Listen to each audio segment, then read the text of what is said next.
तो class 12th के students, आप लोग की छुट्टियां हो चुकी हैं समाप्त, इंतजार हो चुका है खत्म, अब आ चुकी है पढ़ाई करने की बारी। जी हाँ, बहुत जल्दी आपके टेस्ट और प्री बोर्ड शुरू होने वाले हैं। तो आज की इस वीडियो में 5 नंबर आपको पक्के दिलाने वाला हूं। आज हम पढ़ेंगे सत्य की जीत खंड काव्य। आपको पता है कि ये कंफर्म पेपर में आपके आता ही आता है। तो ये क्वेश्चन दो तरीके से आपके पेपर में पूछा जाता है। या तो कहता है कि सत्य की जीत खंड काव्य की कथा वस्तु, कथानक, सारांश अपने शब्दों में लिखिए। नहीं तो इसी को कहता है कि सत्य की जीत खंड काव्य के आधार पर द्रौपदी चीरहरण की घटना को अपने शब्दों में लिखिए। दोनों ही कंडीशन में बता दें, आपको सेम लिखना है तो परेशान नहीं होना। एक एक चीज बकायदा अच्छी तरीके से लिखी गई है और इस तरीके से लिखने पे आपको पूरे मार्क्स मिलेंगे, आपका एक भी नंबर नहीं कटने वाला। तो चलिए शुरू करते हैं।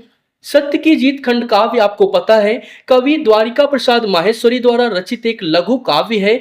यह महाभारत के द्रौपदी चीरहरण घटना पर आधारित है। तो आप सभी जानते हैं कि सत्य की जीत जो है महाभारत के द्रौपदी चीरहरण का जो एक दृश्य था उस पे आधारित है। ठीक है, तो इसमें क्या है, दुर्योधन पांडवों को धृत कीड़ा यानी जुए के लिए आमंत्रित करता है और छल से उनका सब कुछ छीन लेता है। युधिष्ठिर जुए में स्वयं को हार जाते हैं। अंत में द्रौपदी को दांव पर लगा देते हैं और वो द्रौपदी को भी हार जाते हैं। आप सभी को अच्छी तरीके से पता है कि जो युधिष्ठिर होते हैं जब वो जुआ खेलने के लिए जाते हैं तो शकुनी के जो पासे होते हैं वो अपने पासों की सहायता से क्या करता है, युधिष्ठिर को पूरी तरीके से हरा देता है और युधिष्ठिर अपने आप को भी हार जाते हैं, अपने चारों भाइयों को भी हार जाते हैं और अंत में लालच में आकर के वो द्रौपदी को भी हार जाते हैं। तो इसके बाद शुरू होता है एक ऐसा खेल जो कि नीतिपूर्ण किसी भी तरीके से नहीं होता है। तो चलिए जानते हैं क्या होता है।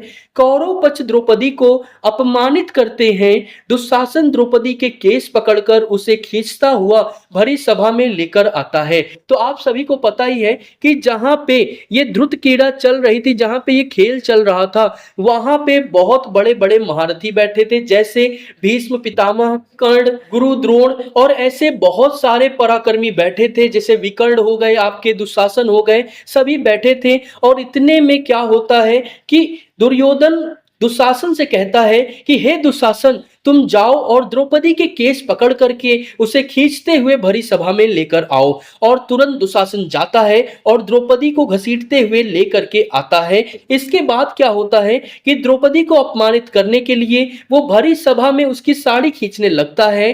द्रौपदी स्वयं को असहाय मानकर स्वयं ही भरी सभा में अपने प्रश्न उठाना शुरू करती है। अब जैसे ही क्या होता है कि दुशासन उसको अपमानित करने के लिए उसके साड़ी को खींचना शुरू करता है और द्रौपदी देखती हैं कि पांचों पांडव निसहाय खड़े हैं, मतलब उनकी कोई सहायता नहीं कर सकते हैं।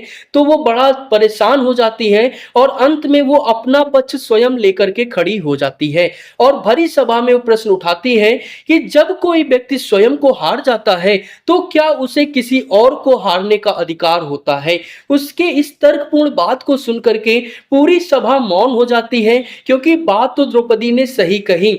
हमारा किसी के ऊपर तब तक अधिकार है जब तक स्वयं पे हमारा अधिकार है। जब हम पे ही हमारा अधिकार नहीं रहा तो सामने वाले व्यक्ति पे हमारा कैसा अधिकार। और सभी लोग चिंतित हो उठते हैं, शांत हो जाते हैं, मौन हो जाते हैं। और इसके बाद में वो सत्य का सहारा लेकर भरी सभा को ललकारती है और कहती है, हे कौरव दुशासन, अगर तूने मेरे वस्त्र खींचने का प्रयत्न किया तो अच्छा नहीं होगा। मतलब यहाँ पे द्रौपदी एक अबला नारी की तरह नहीं, एक वीरांगना की तरह खड़ी हो जाती है और कहती है कि अगर तुमने मेरे साथ दुर्व्यवहार करने का प्रयत्न किया तो इसका परिणाम क्या होगा ये तुम नहीं जानते। तो इसको इस तरीके से कह के वो उसको डराती है और क्या कहती है, ओ दुशासन निर्लज्ज, देख तू नारी का भी क्रोध, किसे कहते हैं उसका अपमान, कराऊंगी मैं इसका बोध। और जैसे ही ललकारते हुए वो इतना बोलती है, भरी सभा में सभी लोग द्रौपदी को देखने लगते हैं। और जिसके बाद में दुशासन भी बहुत ज्यादा परेशान हो जाता है। तो वो क्या कहता है, तब भयभीत दुशासन दुर्योधन के आदेश पर भी वस्त्र खींचने का प्रयत्न नहीं कर पाता। दुर्योधन का छोटा भाई द्रौपदी के पक्ष में खड़ा हो जाता है।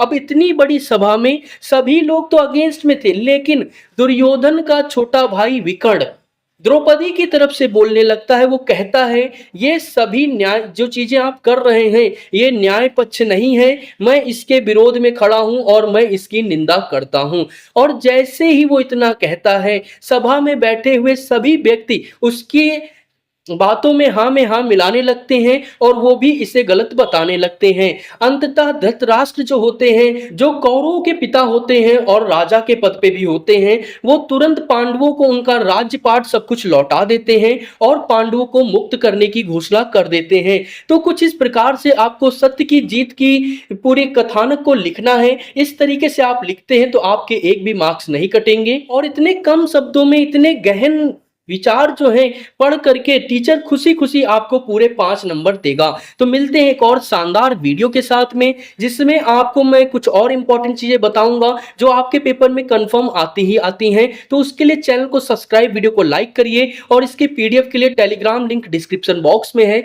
फटाफट से हमारे टेलीग्राम चैनल पे जुड़ जाइए। मिलते हैं एक और वीडियो में, तब तक बाय बाय, जय हिंद।